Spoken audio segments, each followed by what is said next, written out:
एक बार की बात है, एक छोटे से गांव में एक पुरानी हवेली खड़ी थी। गांव वाले कहते थे कि उस हवेली में एक प्रेत रहता है। लोग रात के समय वहां से गुजरने से डरते थे। एक दिन गांव में एक साहसी युवक अर्जुन आया। उसने गांव वालों से प्रेत के बारे में सुना और उसकी सच्चाई जानने का फैसला किया। गांव वालों ने उसे चेतावनी दी, लेकिन अर्जुन ने उनकी बातों को अनसुना कर दिया और हवेली की ओर बढ़ गया। रात के समय जब चांद पूरी तरह से चमक रहा था, अर्जुन हवेली के दरवाजे पर खड़ा हुआ। उसने दरवाजा खोला और अंदर कदम रखा। अंदर अंधेरा और सन्नाटा था। जैसे ही वह आगे बढ़ा, उसे अचानक एक ठंडी हवा का झोंका महसूस हुआ।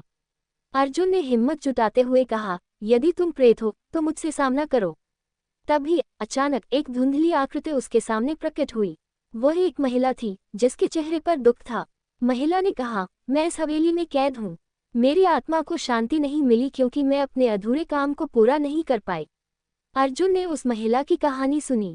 वह एक बार बहुत धनवान थी, लेकिन एक धोखेबाज ने उसे धोखा दिया और उसे इस हवेली में कैद कर दिया। अर्जुन ने तय किया कि वह उस महिला की मदद करेगा।